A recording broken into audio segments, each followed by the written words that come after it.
All right, everybody, welcome back to another edition of our SirLinksalot SEO Podcast. This is number 2, and today we are with Mr. Mad Singers. Mad Sorensen. Which one is Matt Singers. Mad Singers? Okay. Do you want to give us a quick about you, a little elevator pitch about yourself? Sure, man. So, my name is Matt Singers. I'm originally from Denmark.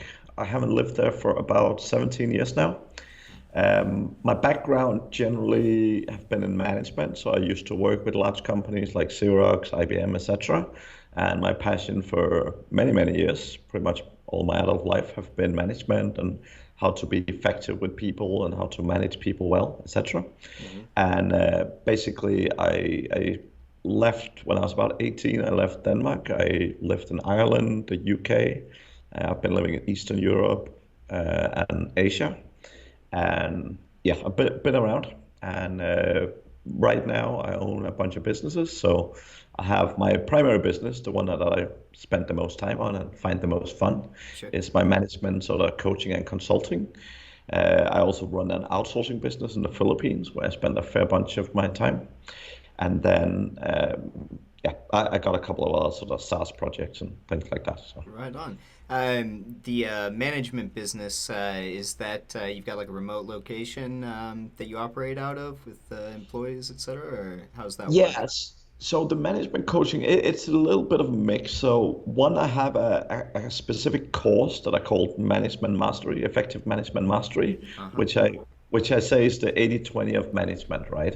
What I basically try to do is take sort of most of my key lessons and kind of condense it down to sort of 4 hours worth of video content split into a bunch of modules, which really take people sort of most of the way there when it comes to management, right? Okay. Like for a lot of the clients I work with, when I first start working with them, they're like, oh, I'm not good at managing people. I don't want to do it. I just want to hire someone to do it or something. But most of the people, like if you can learn SEO or you can learn e-commerce and stuff, like getting the nuts and bolts of management ain't that difficult, right? Sure. And a lot of people, when they work with me for a couple of months, they actually start enjoying it, because most of the time when you're not good at something, you don't enjoy it, right? And what tends to happen is that when you start getting some skills and you start really realizing like, oh, when you manage people well, that can give me a big benefit. Sure. Like a lot of people actually really start significantly enjoying it, right? Absolutely. So, that's what happens a lot of time. Then I also do like a lot of sort of coaching on Skype on a one-on-one basis or a one-to-more basis. And I do a lot of retreats with people. So a lot of particularly online business owners, they kind of meet a couple of times a year. They bring the team together in one location, sure. Particularly the management team. And very often I then fly in and spend 1, 2, 3 days with them and really help them move to the next level. Right on. And is this primarily for SEO related companies, or are you doing a big mix of stuff? Really, I mean, management is the same everywhere, right? So I work with lots of online business owners in general. I have focused a lot on the sort of SEO and e-commerce industries, just because, how do you put that politely? A lot of SEOs are naturally good with people. Here we right? Go. Okay, sure. So I think that's the most polite way you can say it. A lot of SEOs naturally aren't great with people, which means they have a lot of sort of easy wins, right? Which is why maybe they're drawn to SEO in the first place, Yeah, right? I was curious about that. Because, I mean, like, you've worked for big companies, right? Like Xerox, IBM, correct? So that's where you got your start. And now, I'm really interested in how you sort of niche down, because you're a powerhouse in this industry. We're a small community of SEOs. I mean, like, small in relative to what you were doing with IBM, Xerox. How did you end up coming from such a conglomerate type backdrop into where you are now? Or are you still working with corporate entities like that?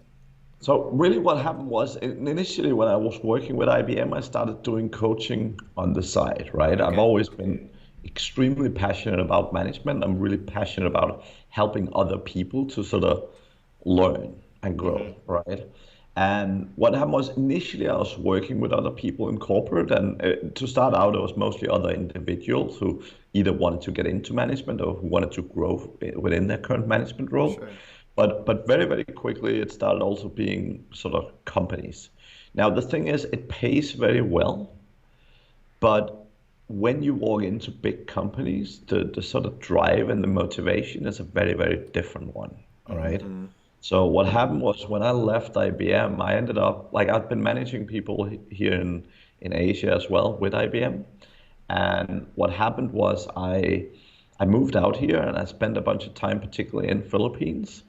And I got very quickly, I got sort of ingrained to a lot of these entrepreneurial networks where I very quickly saw a huge opportunity to help a lot of people, Right. which I started doing. Obviously, like if you go and do coaching in some of the large companies, like they'll pay you 20, 30, 40 grand a day, Right. Yeah. which most entrepreneurs don't have that kind of money, right? Sure.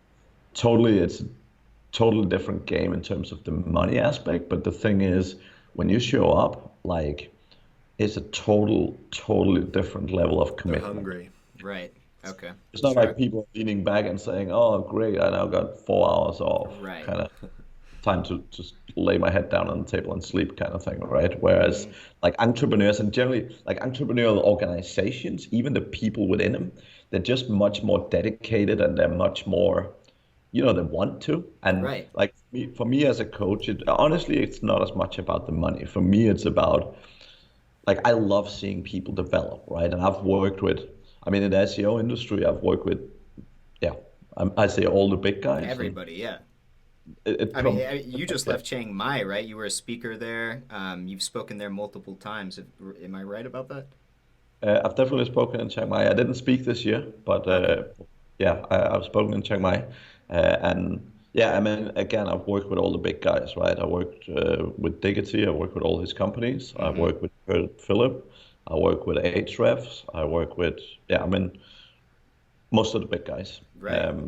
And really, it's so fulfilling for me to really see people grow. I mean, I think Kurt is probably a great example of someone that have gone from, sort of a couple of people to 20 people, and probably one of the most successful businesses you'll Yeah. see in the SEO industry, right? And a lot of the time when people do it on their own, they bump into all these issues and they have all these growth challenges. But he's a great example of someone I've really helped just keep pushing through all those barriers, right? And really helped him take his team to the next level with Right. a lot of the time. What happens in management is you have these three kind of blocks, right? So when you start getting to sort of 8 to 10 people, which is kind of more than one business owner ideally should manage, most people hit a big block. Some people never actually go above that. Like many Sure. people continue with a company with 8 to 10 people for a really long time and aren't really able to scale past that, right? Then there's sort of another block around 20 to 25 where the company start getting so big that it's a bit too far from the owner Right. to There's touch deviation. everyone and make sure everything's getting done the right way. Right. And at that point, and really up to the next challenging point around 50 people, it's all about make sure you've built the right level of management around you, right? Sure. Because that's where your organization will really crumble if you haven't developed your staff well enough, right? Sure. And then when you get to 50, again, the challenge is the layers between the owner and the bottom of the organization start becoming so big that, again, if your management team is not very well versed and if they're not very good, again, you start seeing a lot of challenges sort of around 50 to 60 people, right? That makes perfect sense. Yeah. So there's sort of three of the areas that I focus a lot on. But I mean, Kurt is a great example of someone who built a great company primarily with Filipino workforce, right? For people that don't know his story, do you mind just giving them give a us little bit? quick recap. Yeah, Yeah, so just a he little recap. started a CRO company, so not SEO specifically, but CRO. And he basically started out primarily helping affiliate owners basically do CRO on their websites and optimize them for conversion. And after that, very quickly, he moved on to adding more pieces, right? So again, he was very good for niching down to start, and then he's gradually adding more and more niches as he managed to master them and find all the quick wins, right? Like with most entrepreneurs tend to do this in the beginning. They tend to say, I work with anyone, anywhere. Like I do SEO for anyone. Especially like in SEO, right? Yeah. E-commerce, local, whatever, right? Yeah. And the problem with that is they don't really niche down. They don't really go specific, which means it's always everything is custom, everything is individual, which means like the revenue might be good, but the profit margins generally tend to be very low because of that, right? So when you haven't mastered and when you haven't really automated, when you don't know, like for example, a niche very well, it's so much harder to make really good profits, right? Right. Yeah, it seems to be a big problem with new people making affiliate sites as well, right? They try to go too general instead of niche down in the beginning and spread themselves way too thin and end up kind of just floundering. Yeah, I mean, based on your experience with, people who've succeeded in getting these, 20 plus person teams, you're talking about foundational strategies being the most important in scaling a company. I'm guessing primarily through automation of workforce. For somebody new getting into SEO, and I mean, like we're jumping ahead here, but since we're talking about it, what are strategies that you would advise anybody that's getting involved in this business that wants to scale should focus on at the early stages, at the very early stages? Yeah, so I talk with a lot of people about this, but basically, fundamentally, pick a niche, right? What happens with most SEO companies, they, as I said, they do everything all over the place. And what happens is very often when they become successful, what's happening is they suddenly bump into a client and they're like, oh, this is an interesting niche. Let me do some more in this niche. And that's really the point where they start becoming successful. So if you do that from the beginning, your likelihood of being successful is generally higher. Being successful faster is generally higher. So basically, and I'll take a specific example, right? So if you start out and say, I want to do SEO, and from an SEO standpoint, if you look at the likes of local SEO, it tends to be a lot easier to deliver quick results. Right? I would agree with that, yeah. So if you start out and you say, okay, we want to do local SEO, then my suggestion basically is find a niche that have money, find a niche that's not ridiculously competitive, and really dig in, really get into it, really get to fully understand it. Sure. Right? Now, if you pick a niche, so let's just for argument's sake pick something. Let's say you companies that do rental of heavy machinery, like I don't know, like tractors and trucks and stuff like that, where that very high ticket items. So getting clients is worth a lot, right? Sure. If you pick a niche like that, and you're like, okay, like you don't necessarily have to niche down to a region, but you definitely can. And in most countries, for most people, picking a country makes a lot of sense, at least. But the whole thing at that point you want to do is you really want to have 1 or 2, maybe 3 clients that you really get to master it. You really get to understand what does it take to rank in this niche, and really what you can do when you get to that point, right? You can really duplicate most of the work you do. Because if you're doing the same thing in Iowa as you're doing in, I don't know, St. Louis, like it's going to be the same thing. It's the same keyword, it's the same content. Like things is the same. Like I'm not saying you should duplicate the content, even though that does work in local, but if you have content briefs, you can literally use the same content brief again and again and again. Right. If you work with a few clients, for example, on the CRO side to try and optimize for conversions as well, what happens is you start knowing what works. And again, generally what works in Miami works in New York, right? Generally, I'm not saying everything, but generally, if you learn some things that works really well in one place, it's really likely to work really well in other places as well, right? Now, it does a few things. One is your lead gen becomes significantly easier. Right? Just like when you build website, when you're like, oh, we do SEO, everyone come to me. It's like, why should people pick you in front of everyone else? And In what it front of often the comes other down million to at people. that point is the cost. And the thing is, if you get compared to everyone else and the main sort of differentiator is your cost, if you're the cheapest, you will have a problem with margins and making money and delivering results. If you're not the cheapest, you generally won't get picked. Right. So a lot of the time people end up with all these funny, weird customers. And like what most people do in the beginning is they start out with low cost customers.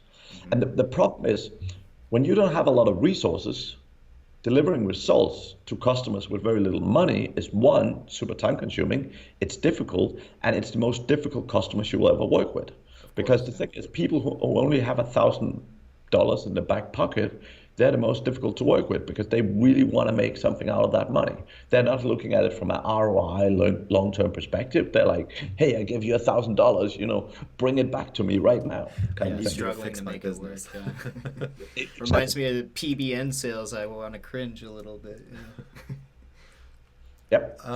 So I think most people, that are starting local agencies, so we're based in Austin. So the average local agency here in Austin, they would really target Austin-based companies, but they wouldn't really niche down. So you would consider that a pretty good mistake. I mean, for me, it's 100% because what happens is when you start with the marketing, right, your life becomes so much easier. Trying to hit everyone everywhere all the time is not a great marketing strategy in any business, right? So just like like with my coaching, like I targeted specifically SEOs and I targeted specifically e-commerce business. Like my stuff works everywhere with any online business, right? Mm-hmm. But I do it because it's so much easier for me. First of all, when you want to sell, like people seeing your name and seeing you around a few times make it significantly more likely that they'll contact you and they'll hit you up, right? But the second thing is also specific case studies, right? Like one of the tools I love for sort of lead generation, particularly for small agencies, is LinkedIn, right? Sure. So if you can start hitting up, like again, let's say heavy machinery type niches, if you can start reaching out to those and say, hey, we work with heavy machinery companies, aka you specifically. Here's a case study, where we help take one company from making 20 sales a month online to making 100 sales online per month. Right.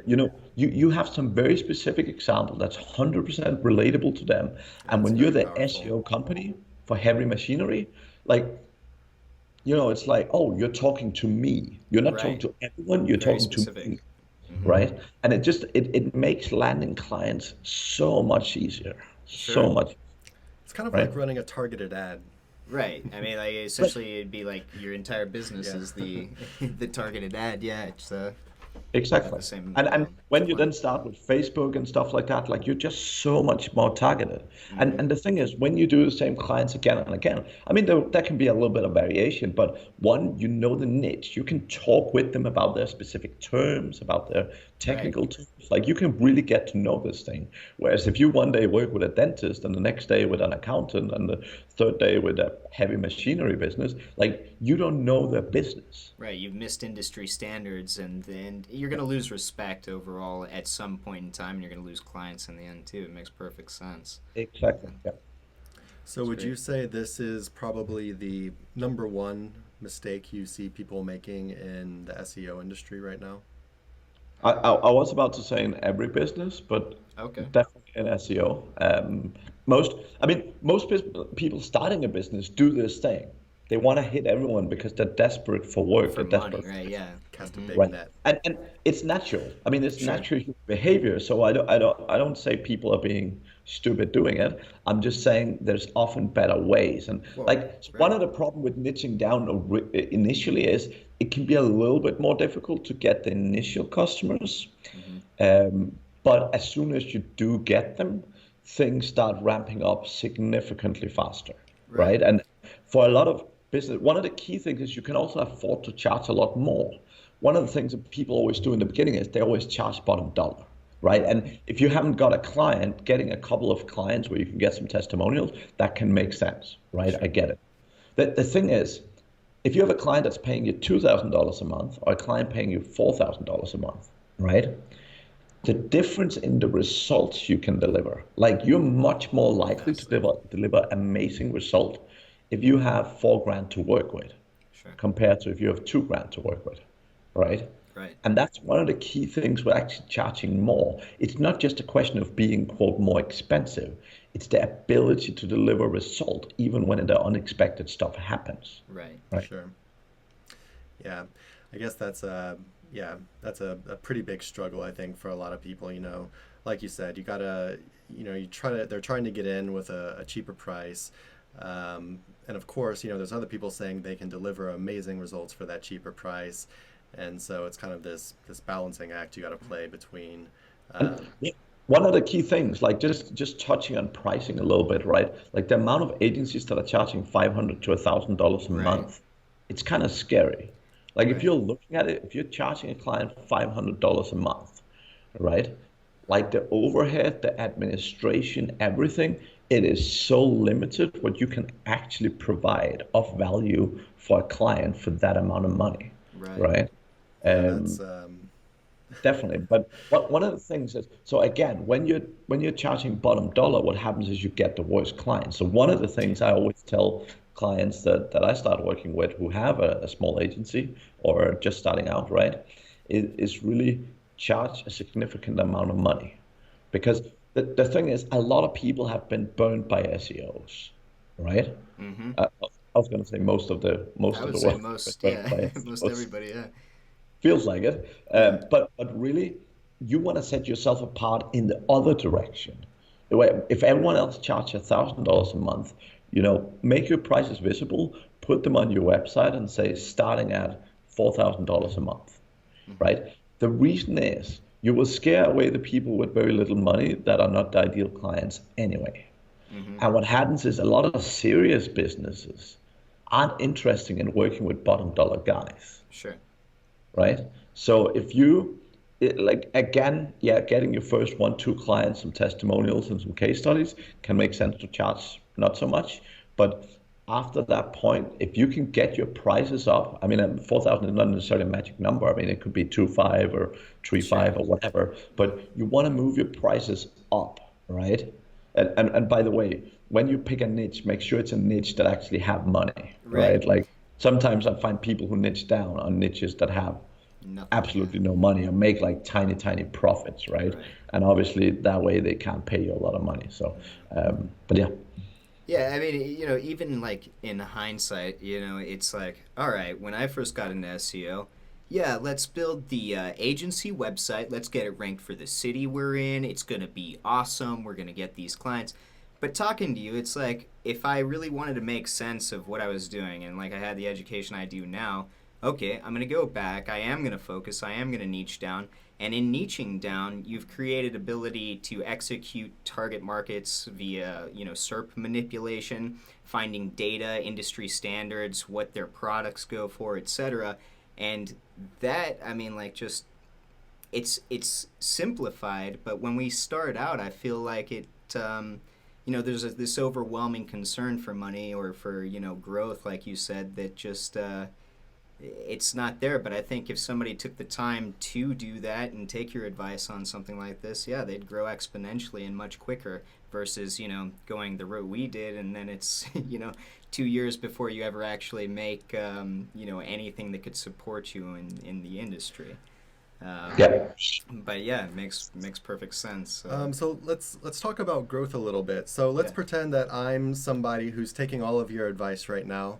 And so I'm starting niche down. I found a good niche that has decent margins, has good margins, and I'm starting at a higher price. I don't want the bottom feeders. I don't want people that don't have the money to spend, basically. And provide. But I need these initial clients. Do you have any tips for the new guy to get over that initial hump? I think. I think being honest can go a long way, and I've worked with a few people who basically started out going to some of these relatively big reputable companies and kind of say, I'm starting out in this thing. I'm not yet perfect, but I'm wanting to do some good work, and I'm I'm willing to do it at, for example, a reasonable rate, or even sometimes do something for free, just to get that case study or that testimonial, etc. Because I think as soon as you do have that, if you're starting green, right? If you don't have any of that sort of background data and stuff, then that can be a way. But I would say as soon as you have it, like a lot of my clients find LinkedIn so beneficial, because you can really target people specifically by industry, specifically by role, and really reaching out and in a personal manner to people can really go a really, really long way, right? Gotcha. And at what point do you generally see people who are doing this, who are starting a small local agency, at what point do you see them starting to automate some of their processes with teams? It depends a lot on how well they niche down and how well they do things, right? And it really depends on what the founder's skill set is. So if the founder by skill set is an SEO person, they pretty quickly often get a sales guy on board, right? So SEOs kind of come in a few different ways. Some of them kind of like sales, not too many. Some of them absolutely despise sales, right? Sure. If it's sort of very technical, nerdy SEOs, they generally don't like sales, and one of the first roles they often get on board is either part-time or some commission-based sales guy, right? Which makes a ton of sense, right? I mean, it really depends on the size of the clients, the amount of work involved. But I mean, some people already, when they start getting 3, 4, 5 clients, start building a team, right? So again, it depends a lot on the process. It depends a lot on the type of clients, the work involved. Some agencies start all the way from building the website, SEO, etc. So depending on how much the scope is, etc. So yeah, it varies quite a lot. Something I've heard you talk about on other podcasts as well, that I thought was pretty interesting was, at what point in time do you think a business owner, an entrepreneur, needs to look for help? At what point do you want to start automating through human capital, through other people? At what point is that? What's the it right have to do answer, with what criteria? The right answer is when they want to grow, right? Because what happens is, like, even as an entrepreneur, like, you can actually, again, depending on exactly what you do, but a lot of entrepreneurs can actually do a lot of things themselves. Sure. Right, they can. But obviously you're limited by hours, you're limited by a lot of things. And then for me, it depends a lot on what you have in the bank, right? I mean, if you're starting out, if you're constantly having to make a profit to sustain your own living, like, obviously that put a limit to how much you can afford to invest in growing with people, all right?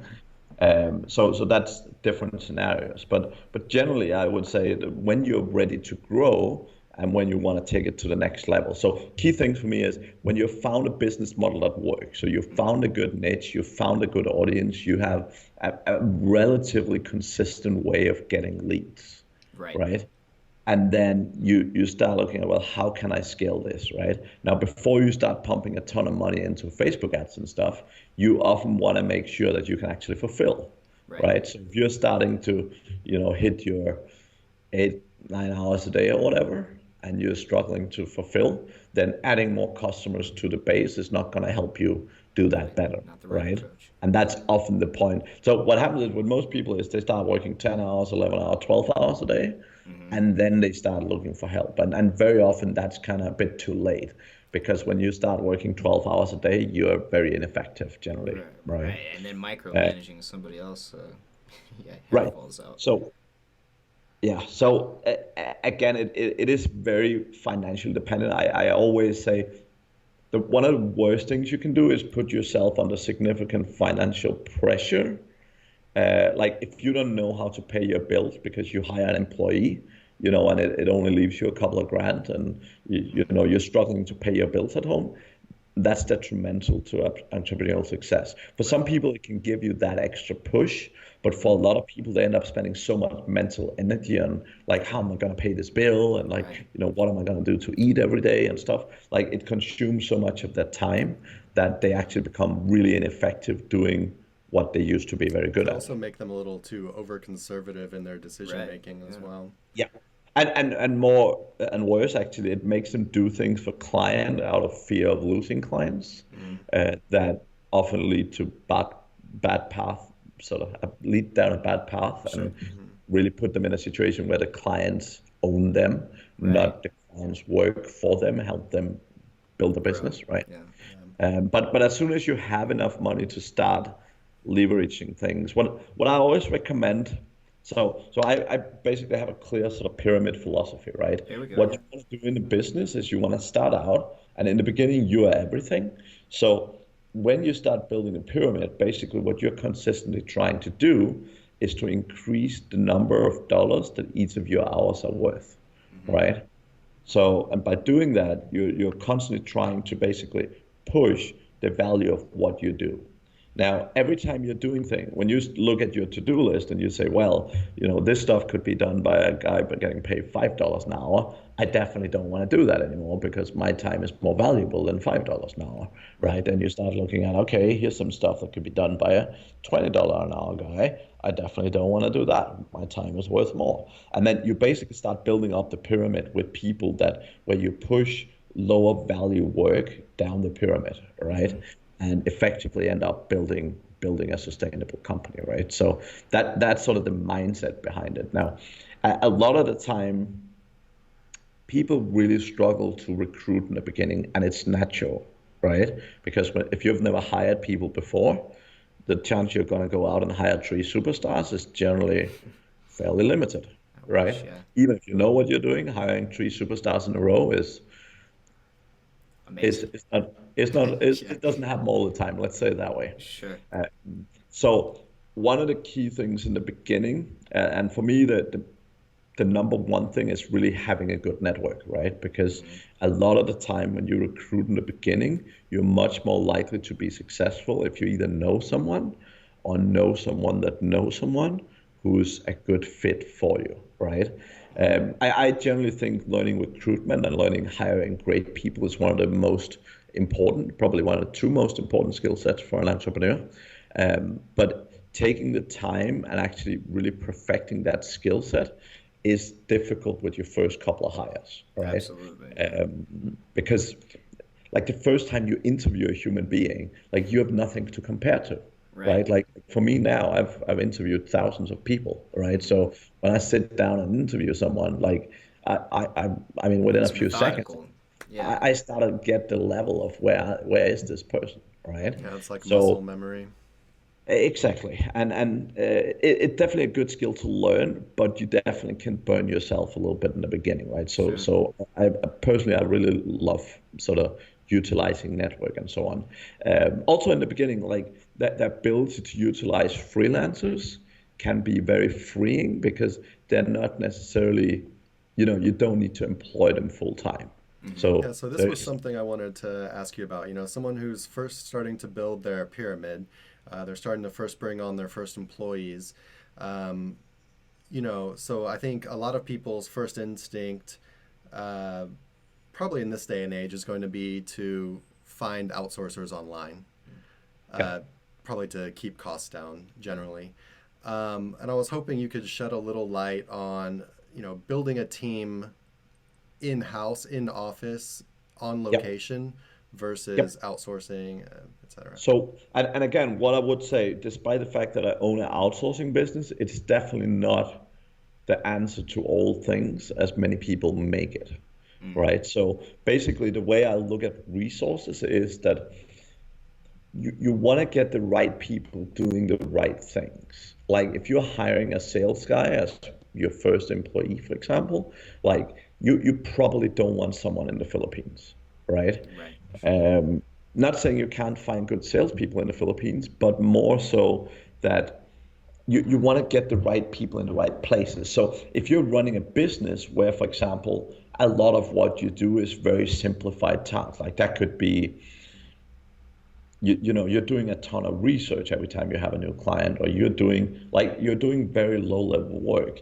Yes, it can definitely make sense to find a sort of cheap outsourced workforce, right? Or one example is we have a bunch of clients that they build out a ton of sites. They're like lead gen sites, for example, and stuff where it doesn't really make sense to have a native US person doing it. Right. So I really look at what is the specific stuff that you need help with. So let's say that, for example, you started your agency and you've had a lot of luck landing these 2.5, 3, 4K clients initially, right?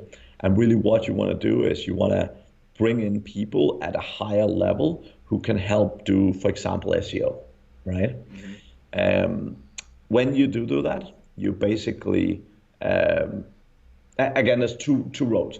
One of the challenges that most people have is it's very difficult to hire people who already know and understand SEO at any reasonable rates, right? Because if you find a really good SEO, they could probably make a lot more money just doing that for themselves. So very often what I've seen is people end up paying 8, 10, 12 grand a month for finding a really, really good SEO, wanting to work in an office-based location in the US, right? So what most people go down the route of, which makes a lot of sense, is finding someone local who is maybe not well trained in SEO, but is fairly technical, is fairly sort of clued on, right? And what they do is they end up teaching them pieces of the process. So one of my fundamental rules is don't clone yourself. And this might sound total the reverse of what most people do. But the thing is, right, for most people, it takes them 3, 4, 5 years to become good at SEO. Now, if you're really good and you're training someone, you might do it in 2 years. But the whole thing is you don't hire people to have them sitting around for 2 years before they know what to do, right? Like from a business standpoint, that just doesn't make sense, right? So really what makes sense is looking at what is the primary stuff you do. So 80-20 of your task list, right? What's most of the work you do? And let's say for argument's sake, most of your work is link building. Well, then you want to bring in someone and you want to start out by focusing them on that area that take the most time away from you. And really specialize in like how to do link building, right? Because for them, from a learning curve, learning how to do link building is significantly easier than learning to replicate you, right? Learning all the SEO game.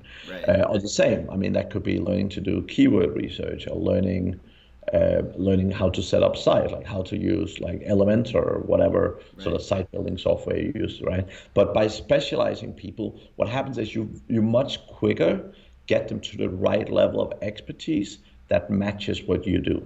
Right. Makes sense. So the whole thing is, when you start down the bottom. You learn a bunch of skills, and you grow. Now the whole thing is, if you hire someone else, and particularly if you try and teach them everything, they will definitely start a little bit higher than you, but there's so much to learn that they won't grow significantly. But if you just teach them link building, they'll very quickly get to a stage where they're not significantly below you in skill set.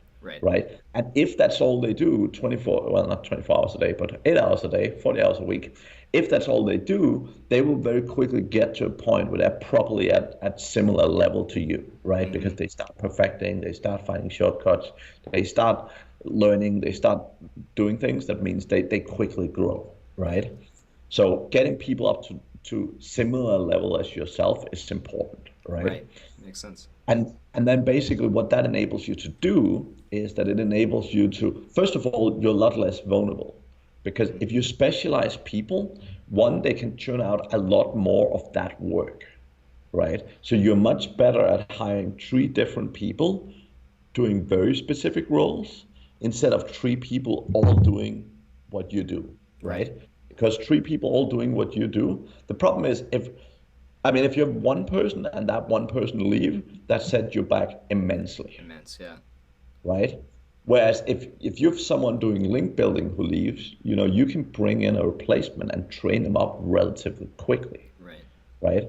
And it's often a much simpler way and a much faster and much easier way building systems.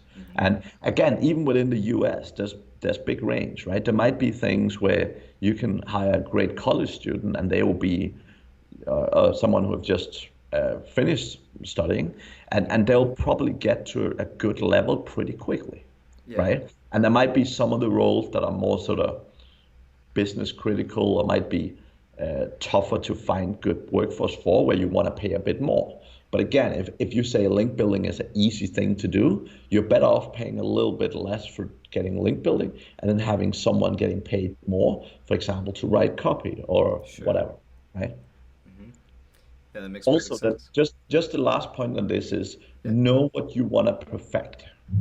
And what I mean with that is that, like as an example, if you run an e-commerce company, you generally don't want to deliver your products by yourself. You hire a shipping company, or you do it through Amazon, or you do something, right? One of the key things about business is knowing what do you really want to perfect, and what are the things you're okay not owning within the business. Right. So if you do SEO, it could be you say, I wanna own the website things. I wanna, in-house, I wanna be an expert at tweaking sites and really fixing everything that's on the website. And that's often because that's the owner's strength, and that's what they're playing at. That's where they set themselves apart from most of the competitors.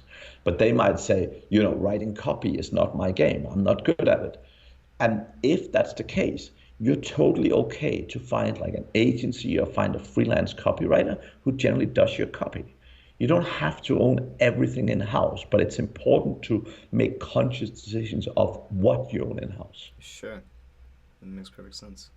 Let's dive a little bit into how you've created this philosophy. Like, you've got great ideas, great strategies to management. If your story is anything like mine, or 99% of other entrepreneurs, we've all tried to build the pyramids multiple times with all sorts of accidents happening, etc. How did you grow this fundamental kind of ideology about what you currently do today? It's a fair mix. I mean, honestly, when I started out, I was only 18 when I kind of got hit by the management vibe. Like, initially, when I was younger, I had this idea that I wanted to be an IT guy, right? And what happened was I got a job pretty early on where I got the most amazing manager, and she made people happy to do work and happy to be at work, right? And for me, my entire childhood, I've been told, like, school is fucking amazing. Wait till you get out of work, and work life is horrible. And, I didn't particularly enjoy school, to say the least. So my vision of the world being even more horrible than school was pretty freaky. Right? So I got a job, and I started working with this woman who made people love their work. And I was like, dang, that's what I want to do. Right? What was it she did? What was it that made her that person? Yeah, can you remember like something? Yeah, so I mean, very specifically, it was her management skills, and that's very broad, but it's the way she nurtured people. Okay. It's the way she cared. It was the way she was, I mean, everyone felt that she was personally invested in them and their success. And the thing is, right, like, her method of management was really good on me, but there was definitely people who didn't enjoy it to the level I did, right? Okay. So again, like the same way, when you manage people, the more they're like you, the more likely they are to like working with you, sure, right? Yeah.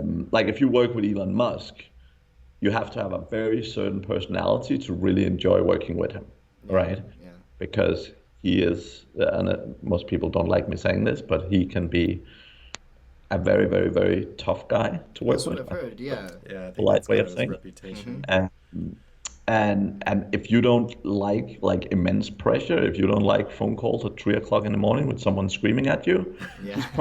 he's probably not the boss you want, right? Chris knows about that. Some people really thrive under that pressure, but again, a lot of people don't, right? So, anyways, back to the story. The whole thing was that I got super inspired, and literally within a month and a half, I went from having this idea of me being like a IT tech guy to becoming a manager, and I started like frantically studying, and for about 10-12 years I booked a week. I paid for attending a bunch of management seminars out of my own pocket. Okay. I got mentors, I got coaches. I literally in the company we were working, like, I would literally find other managers in the business and say, hey, when my shift finishes, can I spend an hour sitting looking at what you do and stuff? Like, I was totally hooked, right? And did you say you were 18 at this time? Yep. Okay. I know that's not normal for 18 years Yeah. old.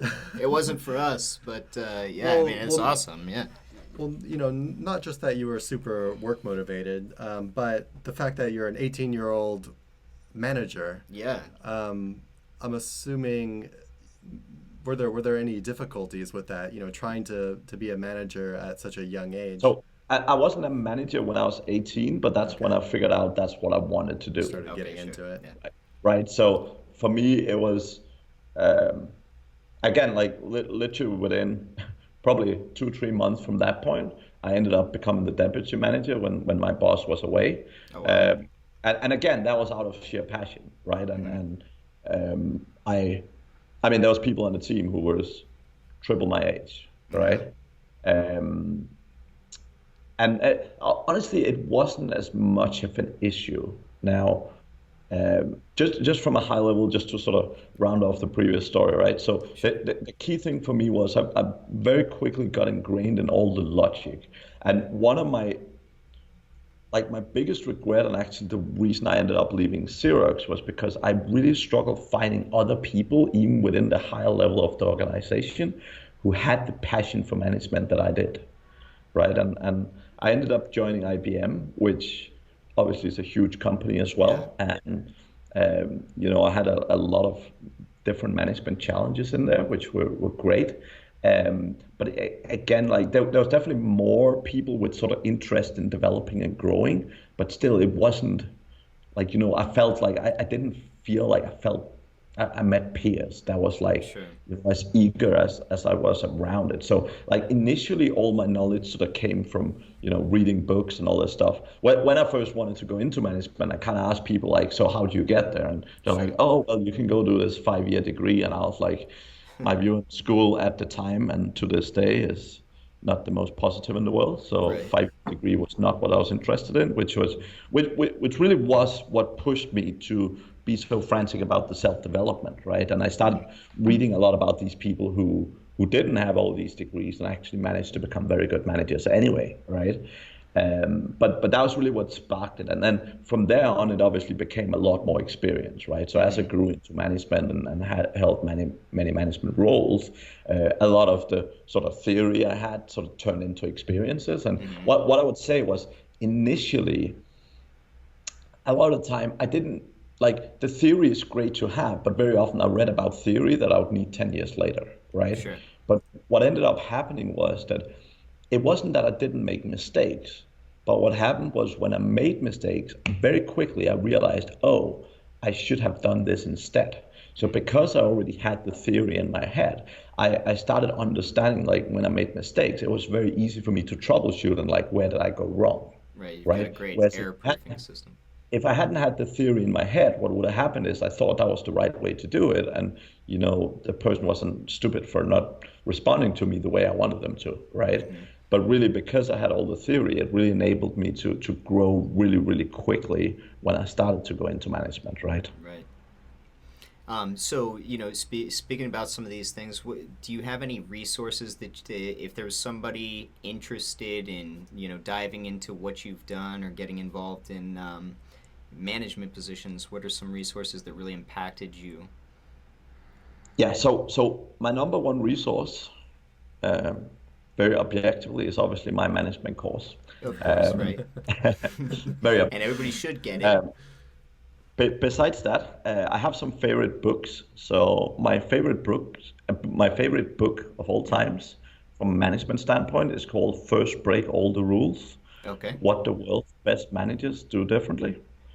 And besides the fact that I love the title, it's probably the book that shifted my mindset the most. And I'll sort of talk about 30 seconds about why it did. Yeah. So. It's basically studying a lot of managers, and very often when managers say like business owners, for example, when they're like, oh, I want to be like Elon Musk, I want to be like Steve Jobs, and the problem is they often pick these characters that are not like them in character. And the thing is, if you're trying to be something you're not, like if you're trying to be an asshole calling up people at 3 a.m. in the morning, and that's not your personality, you're gonna fail at it. Right. And It's not one of the believable. one of the reasons why there's so many very similar personalities in like business management and large businesses today is because a lot of people try and be like these people with, sharp elbows and super driven, pushing themselves forward. But the thing is, with this book, it basically goes through and says, well, the best managers are the ones that really get to know themselves first, really, really manage to master their strength and understand their weakness and figure out how to work with these things in relation to management, right? And for me, that was really eye-opening because most people ask the question, who's the best type of personality to be a good business owner, a good manager, right? And nowadays, my answer is everyone can be. The key thing is really knowing and understanding who are you and what do you bring to the table? What are your core strengths and what is it that can make you really good as a manager? And what are the things you can compensate on? And a good way to compensate is hire people who compensate that, right? Like if you're an SEO who, you hate setting deadlines for people, you hate pushing people, actually bring in an individual who's very good at sort of project management, who's very good at, setting deadlines and pushing staff to deliver. Like that's a great way of mitigating. Whereas what most people do is they try to become the person they think they should be. Right. And because it's not natural to them, they're still going to be shit at it, right? Yeah, it makes perfect sense. Yeah. So that's one of my favorite books. I have a couple of other ones. There's one, an obvious one was called Traction by Gino Wickman, which is a phenomenal book. It's probably one of the most actionable books I've read on management. There's a guy called Peter Drucker that I've read everything of. For people starting out, the best book is called The Effective Executive, which basically, it's a lot of theory and it can be a little bit dry, but from a management standpoint, it's probably the best book out there, right? And then there's a couple of other business books that are good for not necessarily management, but more business, which would be things like Profit First, by Mike Michalowicz, and that's also an amazing book. That's a couple of resources.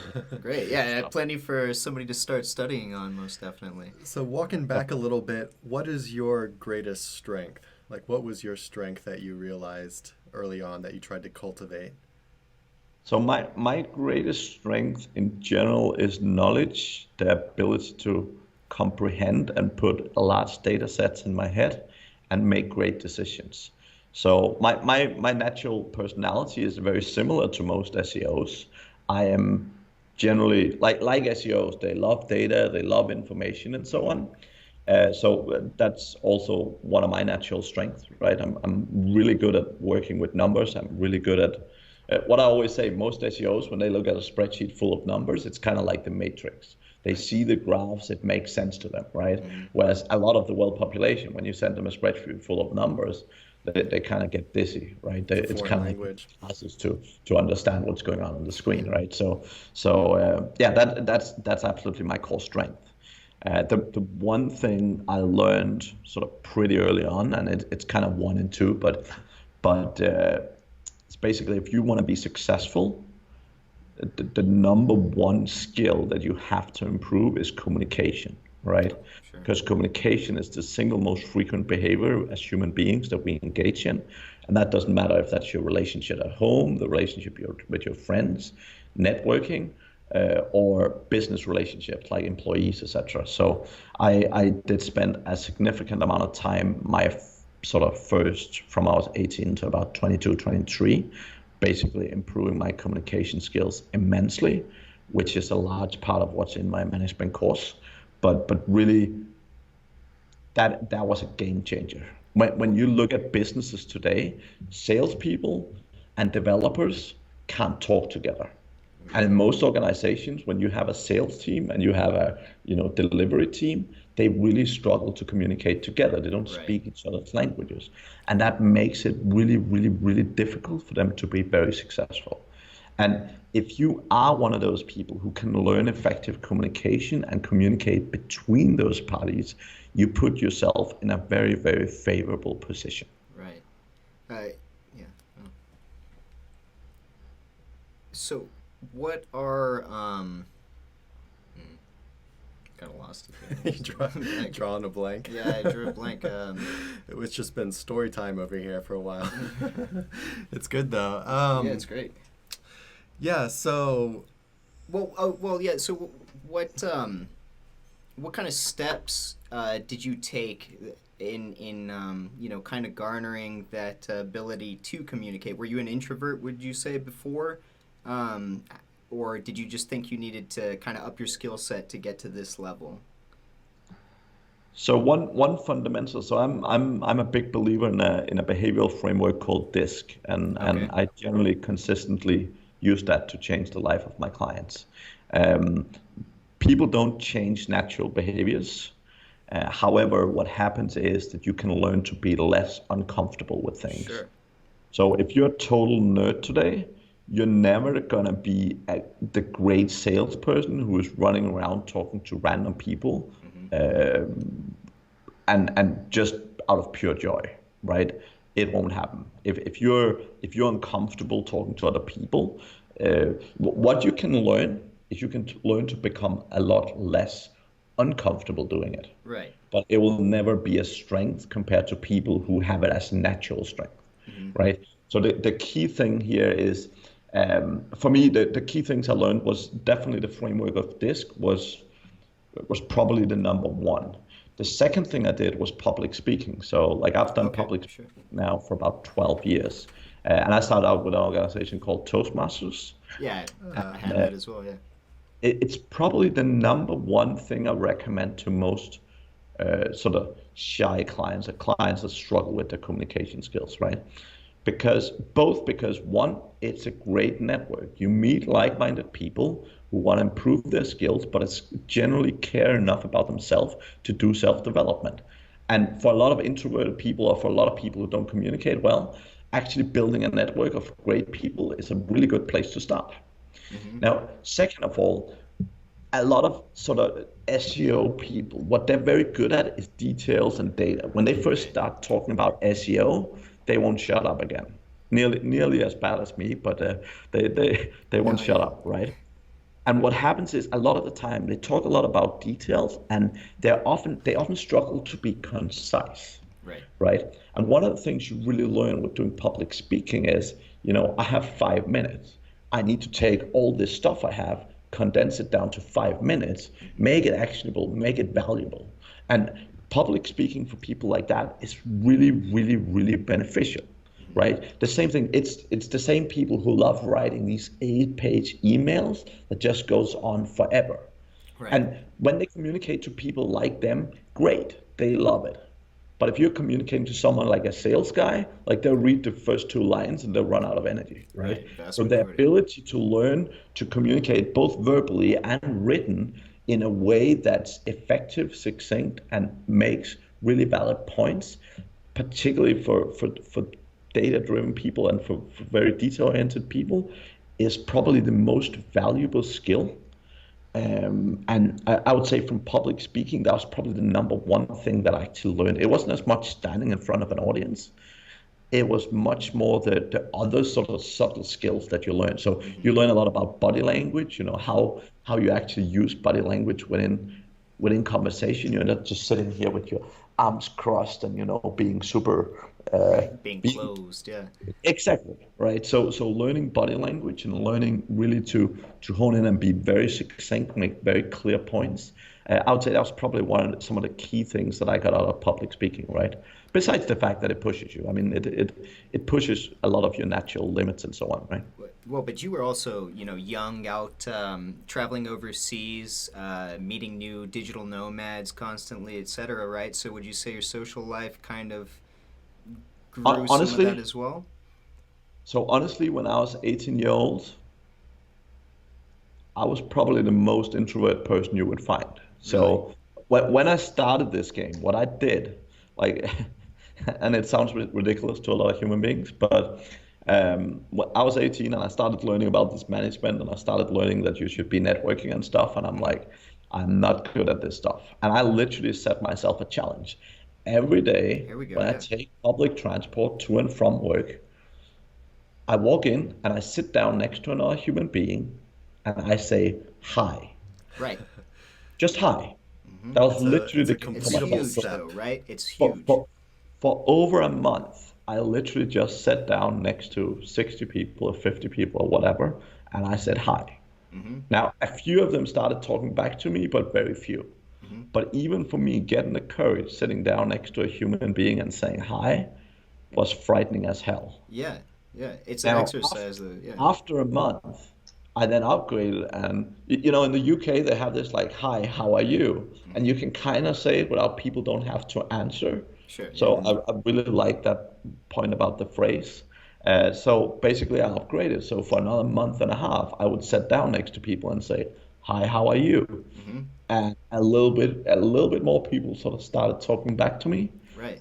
But that was really my start into networking and meeting people and so on. And That's when awesome. when when people see me at conferences nowadays, they can't imagine that. And again, like I'm not comfortable the way I am when I'm in conferences. I'm not comfortable, but I'm a lot less uncomfortable than I used to be. And I know from a business standpoint, it is by far the best thing to do, Right. which is why I do it, right? Yeah, and your method of getting over it, I think a lot of people make a little bit of a big mistake, and they go down the self-improvement book hole without having any kind of actionable steps. Right. I guess all these books are pretty much telling you to take some concrete steps as well. But yeah, I it's really like the like your small little wins. story. I mean, like, I can relate to that. For a while, I had this exercise where, like, I'd even go on a run, and everybody that I passed on the trail, I'd have to lock eyes and smile at, and then not look away until I've passed them, right? And it was just like this thing having to do with looking somebody in the eye and creating some kind of emotional, influx, being polite, that just lasted a quick second. But I feel like it really, changed something in your psyche, your ability to interact with other humans, whoever they are, right? Especially being behind a 100. computer, where Yeah. so detached a lot of times. Like right now, we're looking at each other, we're having a conversation. It's very fluid, very natural. But a lot of times, I consider picking up the phone for a client. No way in hell. Email me. It's just, we get complacent in these scenarios. I probably think I was more outgoing before I started in this industry. I was for sure. I think I was. Yeah, right? Yeah. Yeah. So one thing I would say, so smiling was something I learned when I was about 22. So it took me about 5 years to learn to smile, and that also sounds horrible, but No, I mean, yeah. I can promise you, every time you see me smile, I'm faking it. Really? So You seem like a very jovial person, so it's great acting. You should. I am, and exactly like you, what I would literally do, I would literally go into, like I lived in Ireland at the time, I would literally go into the city center, and very similar to what you did, I would walk down the street, I would look at people, and I would smile at them. I love that. And then Yeah. after a while, the problem is when I have a tiny smile, like I feel like I'm the Joker, right? I feel like I feel like it's up here, but it's like what most feel people creepy. would not even call it. So it took me a really, really long time. I would say smiling is still one of those things that I have to think about. Wow, but though. generally, You're talking about, age 18 to 22, practicing these micro communication skills. Do you have any that you practice today? yeah, I'd say I've learned a lot of the basics, and I've kind of gotten to a point where I'm quite comfortable. I would say the things that I practice a lot today is really so eye contact is one. So naturally, when you communicate with people who are very assertive, they're kind of like, if you don't look at them, they feel like you're not looking. Right. Sorry, they don't feel like you're not listening, right? Whereas when you're talking with more introvert people, they're good at looking at you, then looking away a little bit, looking at you, looking away. Right. But a lot of sort of assertive people feel like you're not listening when you do that. So that's one of the things that I'm still trying to get a little bit better at, particularly in one-to-one conversation with very assertive people. So do you try to maintain eye contact like 80%, 90%, 100% of the time? Yeah, I mean, I try to go to their level. Okay. And Match them. Okay. Yeah. like if you're talking with like someone like Steve Jobs, who's not here anymore, but people like that, like you want to be staring at Right. them while you have a Ha- conversation with.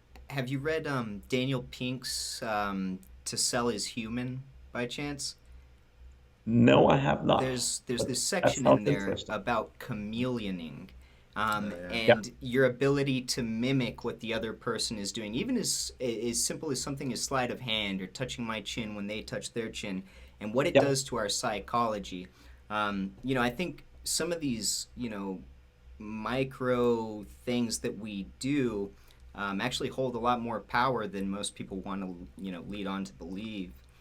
100%. And honestly, this is a lot of what's some of the stuff that's in my course, right? A lot of the stuff around disc is about these sort of things. It's really about how people behave differently, and not you moving 100%. Like if you're super introvert, you don't necessarily need to become totally extrovert, but it's like a good example, like a lot of these extrovert people who like every time they meet, they're like, hey, high five, buddy, or like fist pump and these things.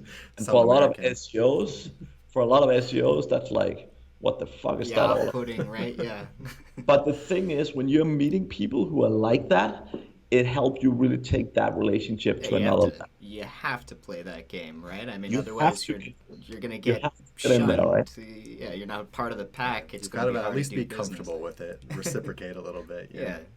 Little fist pump never hurt anybody. So communication was one thing that you really had to work on and continue to work on. What are some of your other things that you see as weaknesses that you would, that you do to this day, kind of, hire people on to kind of fill that gap in a sense? Yep. So generally, when I build a business, which I do quite frequently, a new business, I basically always either hire or partner with someone who's got a strength in marketing and is the type of face of the company type person. So someone who is, again, very extroverted and very good at building these relationships, right? Like I've learned to build very strong relationship one-on-one. But as an example, like for both my coaching business and my outsourcing business, the first 4 years we were in business, I didn't even have a website. I didn't need it because I very quickly got a lot of clients, and word of mouth was very powerful. But like when you run a business with over 100 employees and you don't have a website in the online industry, that's kind of fucked up. Yeah. To put it polite. Yeah, I don't got one right now, but I've been thinking about building it. Yeah. So, So are you dealing with 100 people under you right now? well, so now our outsourcing business have about 130 people. Wow. And then I have a few other people in the other businesses. So. Okay. Yeah. Wow. And are most of these people based out of the same location you're based out of? I know you have the Filipino office. Yeah, so we do actually have a lot of home-based people, but Okay. it's generally so I'd say the 130 people is all Filipino. So I have a few people in like UK, Eastern Europe, and sort of Africa in various places, but majority of the 130, that's all Filipinos based in the Philippines. Yeah. And the outsource work you guys are focusing on, for clients that might be interested, is in two niches that you probably haven't heard about before, called SEO and e-commerce. Oh, look them up, people. You're gonna want to know about this. The next big thing. So Awesome. again, we kind of I started actually the outsourcing business really because I work with so many clients that was shit at hiring, to put it politely, and I saw a big gap in the market. They were all looking for Filipinos and they couldn't find good ones and so on. So we started the outsourcing business. What we then realized later is they're both crap at hiring and managing. So we started the outsourcing business and we started supporting with the management, right? So really what we do now is we find the people, we help make sure that we deal with all the personal stuff. We deal with all, like there's a lot of cultural differences when you hire in Asia compared to Western countries. So we help take care of all the personal stuff, make sure people have the right hardware, the right internet, like take care of all that stuff. So basically our clients really only have to sort of tell people what to do and how to do it. All right. So you're eliminating these common variables like my internet's out, sir, or Yeah. can't make it today. See you next week. I mean, it obviously it can still happen once in a while because there is like earthquakes and typhoons and stuff happening Sure. sometimes. But let's say we eliminated 95% of that sort of Right. stuff. Which is huge. Because again, very often when people work with a client abroad, they're kind of like, oh, they don't know what's going on. I want to go out with my friends. I'll just tell them Yeah. there's a power outage, right? Whereas all my managers, they're on the ground. They're Filipinos, and That's what I was about to ask. So they the have a little bit managers. different. They have a little bit different way of dealing with things. Sure. That's it. Mm-hmm. So So okay, so you have Filipino managers on the ground in the Philippines. No foreign managers on the ground in Philippines.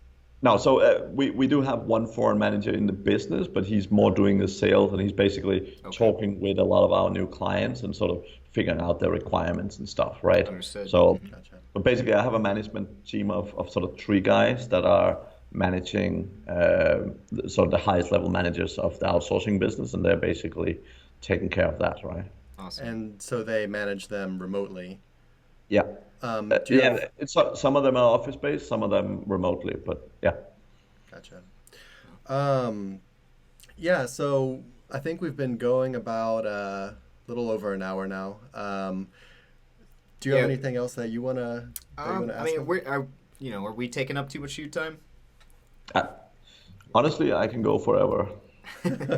Well, I mean, what are some, main points maybe we missed that you would really like to get out there to the audience then? Anything in particular?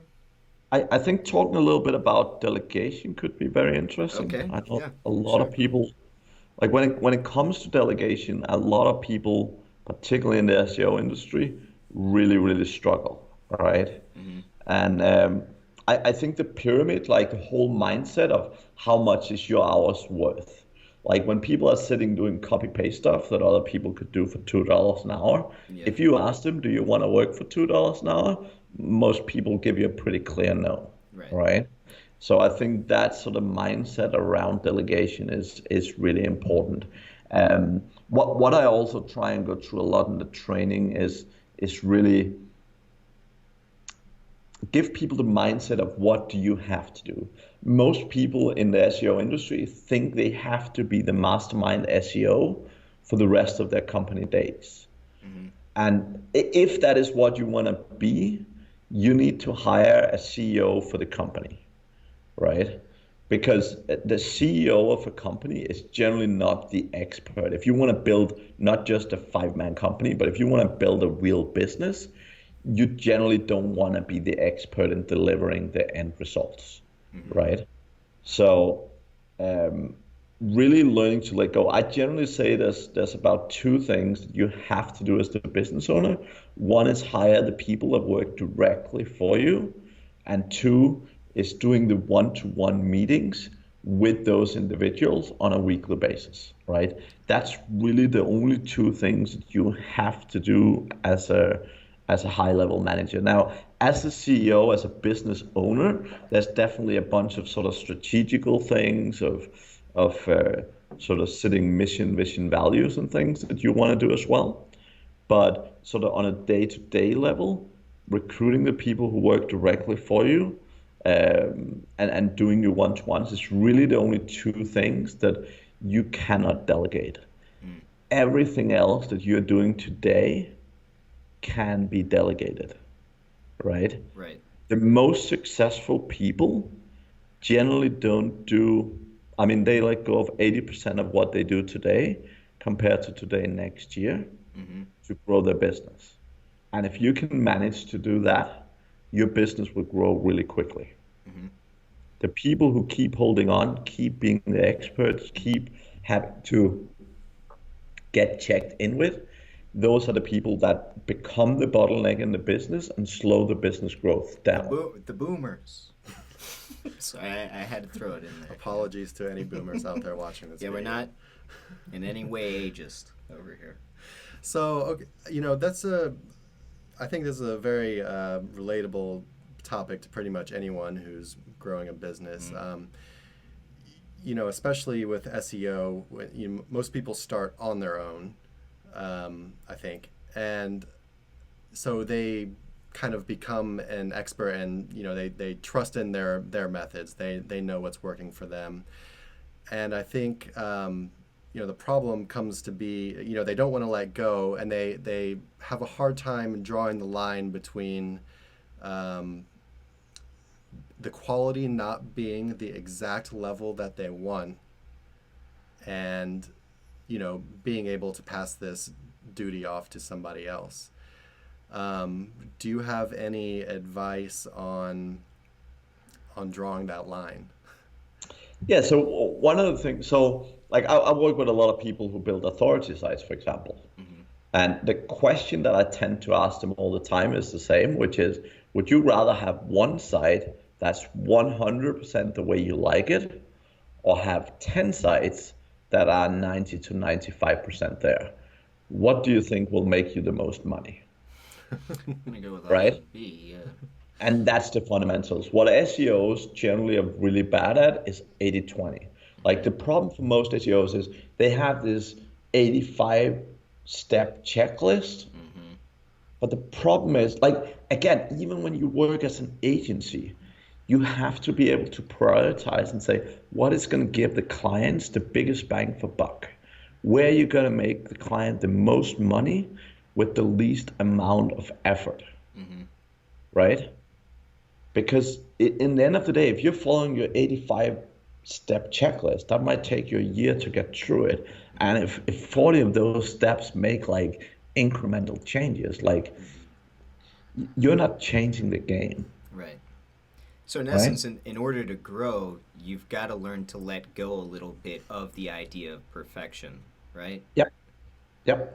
And actually, let me go back to Kurt's business. I know his business is CRO, but working with him was a great example, because when you do CRO, you can test every freaking thing.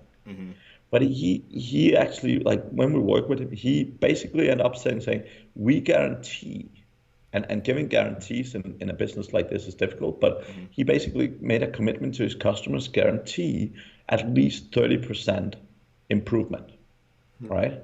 Wow. Now, that also meant that instead of actually testing every single thing that you can possibly test, it was easy for him to say, we will test until we hit a certain level. If we deliver a 200% improvement, there's no point in us going to try and, tweak one word on a landing page.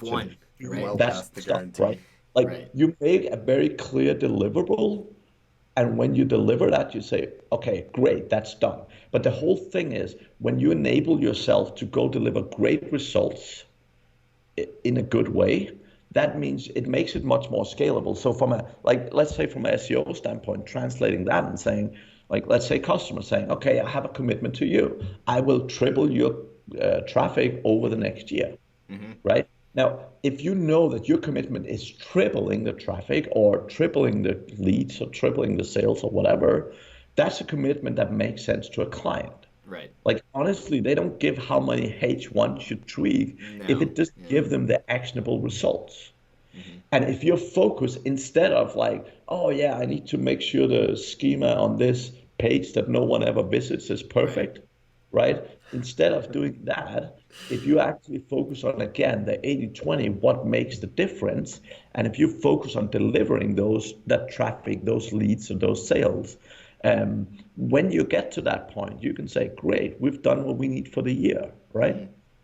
And it makes you able to scale and grow much faster, because if you focus on the 80-20 and you get those big wins quicker early on, it makes you able to deliver a lot more result for a lot more customers. Would you say that making a guarantee and having this basically goalpost, having a finish line for yourself, would you advise people to make guarantees like this as a way to, in essence, keep them from doing stuff they don't need to do?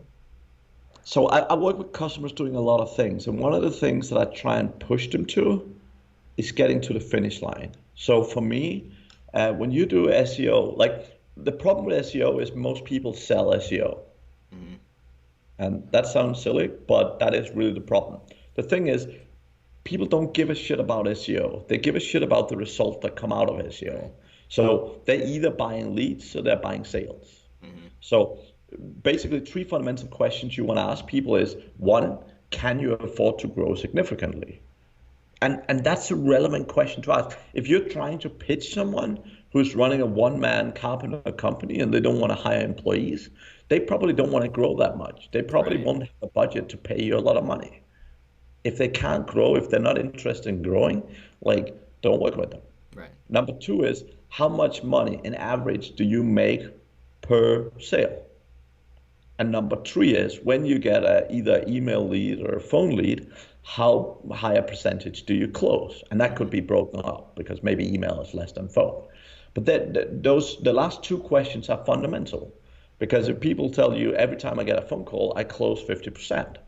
And if they say, okay, in average I make $2,000 per profit per sale I make. Now that tells you that every lead you bring them is really worth $1,000. Right. Or every phone call you bring them. Right. Now you can then work back. You can say, okay, I will charge you $3,000 a month, and I guarantee you that I will make you $10,000 for that money. Right. That will put you in a situation where you need to bring them 10 leads every single month, above what they have right now, right? So if you look at their site right now and you see an average, they get 5 leads a month. That means you need to bring them to 50 leads a month, right? And what that does is it gives you a very clear goalpost. Now you can even say, I'll bill you the first invoice up front, but I won't bill you the second invoice until I've gotten you the first 10 leads. Now, I'm not saying this is the right thing to do, but what that does is, option, right? It's an option. What that does is, they don't care how you deliver it. Now, if you go and do Facebook ads or PPC or whatever, you can do it. But really, your commitment to them is not SEO. Your commitment to them is, I will bring you 10 leads. It's more tangible. Now, if you ask most people and you say, is it okay if you pay me $3,000 and I give you 10,000 back? Right? Is that a good deal? And everyone says, yeah, that's a pretty good deal, right? So if you can make deals like that, instead of selling SEO, you can do that, right? What that will enable you to do is, first of all, you can definitely play the SEO game, and that's where you want to start, right? But sometimes, for example, it might take a while before you get the SEO game running. So you could actually compensate, but for example, by doing Google Ads. Right. Now, even if you don't make a lot of money when doing that, if you're proving to people, you know, you paid me $3,000 and I'm making you 10, right? That enables you to do something that no SEOs does, which is go back to the customer. And literally, like I advise a lot of agencies to literally send customers 1 slide every month. Nothing with keywords, nothing with volume. Send them 1 slide that says, you paid me $3,000 and I made you 10 or 12 or 15, right? Here's your monthly when report. you send that 1 slide, Do you like? and then you have a call with, and you say, hey, okay, last month you paid me $3,000 and I made you 15. Do you want to continue? Right, and then then the argument's simplified. It's where are they going to go from there? Well, I don't know. That's a lot of money. Maybe fix my margins a bit more. Right. What happens here is it enables you to do the one thing no SEOs does, which is increase customer budgets instead of decreasing. Right? It's like, right now you can say, well, right now you're paying me $3,000 and I'm making you 10, 12, 15, or however many leads. Yeah. Do you want to spend more money with you so that I can make you even more money? Like, why don't we double this thing? You pay me $6,000 a month and I'll make you at least 20. Right. Yeah. Yeah, it avoids the whole situation of, well, hey, you ranked me, and, well, now I don't have to pay you anymore, right? Right. The thing is, every agency I've worked with this model who executes and sells it well significantly keeps increasing the monthly retainers. Now, most agencies out there are happy to keep monthly retainers. Right? But also the game, what happens is you can then do the SEO game to start. You can push that to the limit. But so maybe you wanna bulk up with some ads in the beginning. Then when your SEO game start ranking, and you might even get that to the limit. When that gets to the limit, you can start doing ads again. You can even start Facebook ads. The whole point is if the pile of money you're getting on a monthly basis is big enough, yeah. Right. Yeah, there's always something you can do with a little bit more money. And now the whole thing is, right, customer satisfaction, people raving about you, people telling people about you when you send them that one slide, compared to when you're doing SEO and you're getting some rankings and they don't really understand how rankings translate into money, because they can feel they're getting more phone calls, but they don't really know what part of it happens because of you and what part just happened because they're a great business. So many companies cancel contracts, and 3 months later they realize, oh shit, that was stupid. Yeah. But the thing is, it's mostly because the SEOs don't communicate in an effective way what they're actually doing. Right. And like you said, most SEOs might not be the best communicators. Yeah. Time to work. But no, the fundamental problem is most SEOs are SEOs, and they're so passionate about SEOs. They're like, yeah, I'll build you some backlinks, and if you pay me $1,000 more, I'll build you some backlinks. And the clients are like, why? Right? Yeah, they make the mistake of thinking the client will remotely understand. Right. Or huge mistake. And the problem is they're trying to educate the customers in SEO, and if I walk into a shop to buy ski boots, I don't really care what material they're made of or all of this stuff. I just want ski boots that gets the job done. I don't want to be a ski boot expert when I'm going on my 3rd skiing holiday. Right.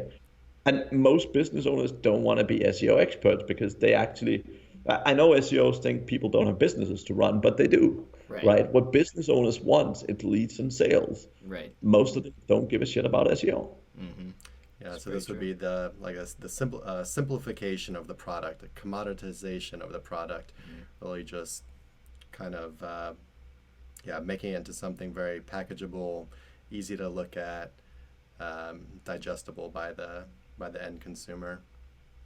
Let me ask you the question: how often do you increase the retainers people are paying?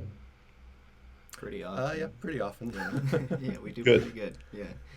Good. Right. That is the success of great agencies. If you have a good agency and you manage to increase retainers, or even adding more services to increase retainers,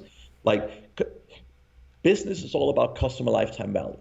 Right? If you're running agency, if you're running service businesses, if you can increase the customer lifetime value, that means you can pay more money to acquire new customers, which put you in a much, much better situation. Mm-hmm. For sure. By far. For sure. Awesome. I guess we'll kind of start winding things down a little bit here. Let's see, I've got a few outro questions here. Where'd it go?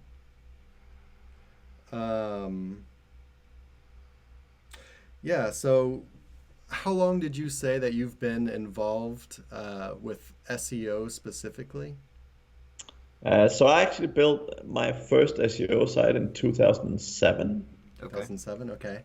So you've been around for quite some time now, over a decade. I have to admit that I built a site. I hired 2 VAs in the Philippines at a time, and they were spitting out about 3,000 words of Philly English content every day. And that worked really well for a while. Made about 20, actually got up to nearly 25 grand a month. Nice. And then all these exotic animals like penguin and panda started happening. And I had a couple of years of SEO depression, if you will. Okay. When a site literally go from 20 some grand a month to $200 a month. Yeah, people got right, and those were the outlaw days of SEO where you could do any kind of tactic, and knowledge was really power. And then SEO died. I envy right hearing about that. Yeah, I mean it was a lot of fun as long as it lasted, and I can tell you I definitely spent about 2 or 3 years hating SEO after that happening, and I swore I would never touch it again. And obviously, just like drinking, that never happened. So obviously, I got back in the game. I haven't been doing that much SEO myself, but as a nerd, as a fellow nerd, I would say I love SEO. I probably know more about SEO than most people. Right. And I love management more, which means that's what I do. Right. Gotcha. That's awesome. So as someone that's been around for a little while, where do you see things going in the SEO or internet marketing world? As far as how people can basically be prepared or keep an eye looking forward. I mean, this probably sounds silly, and most people hate hearing this phrase, but great content. I mean, I think fundamentally, not just because of Google, but I mean, Google will keep changing, and I mean, fundamentally, for the last 10 years, SEO have less and less space in the SERPs, right? I don't think the SERPs will disappear, but I think the percentage of traffic that you keep getting from the SERPs will keep decreasing. Now, that doesn't mean it can't be extremely valuable for some businesses, but it will. But I don't think we're in a game where the SEO real estate on page one is going to grow at any point. Besides that, I think SEO is probably becoming even more interesting because it's going to go down more avenues. So when you start looking at great content, you start looking at different kinds of content. So you start looking at image SEO, you start looking at YouTube SEO or video SEO. You start looking at SEO having much more than just SEO on a web page kind of thing. So I think the whole building amazing, valuable content that people actually want to consume, because again, like in most industries, there's so much content out there, right? Right. But building content that people actually really want to consume, things like these podcasts that are super valuable to people, I think they're going to be worth even more. Now, the whole point is that, for example, with podcasts, more and more people start podcasts, and therefore, the competition will be more fierce. But again, if you can level up your game, if you can be in the top 5-10%, you have huge opportunity, right? And I think that's the case with content all over the place. Like if you can stay in the top 5-10% written content, you also have a huge leverage, right? But I'm not saying it as much from you need great content to rank, because I don't believe that's the case. Right. But I'm saying it from you need great content, because the more advanced the internet gets, the more advanced people get with the internet, the more critical they also get of it. Right? And therefore, having great content, putting yourself ahead of that game is, for me, when we look sort of 5 years ahead, is the game changer.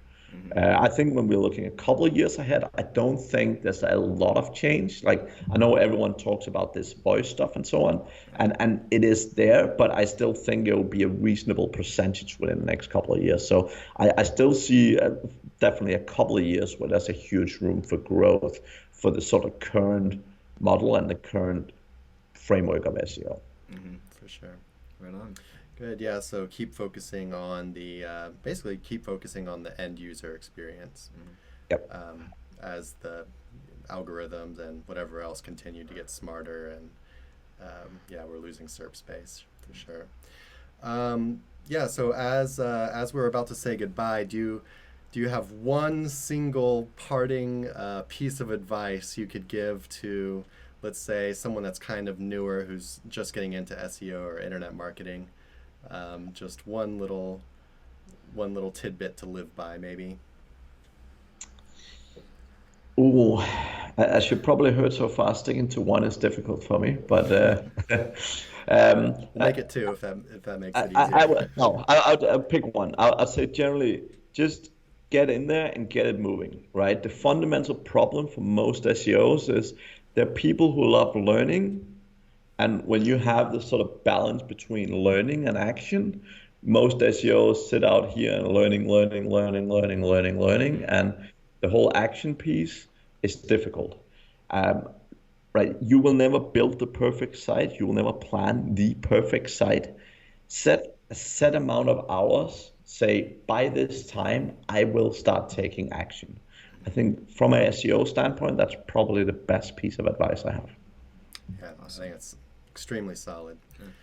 Well, Mads, yeah, thanks for joining us. This has been, I feel like I've learned a lot. Yeah, same. I feel like we should be paying you right now.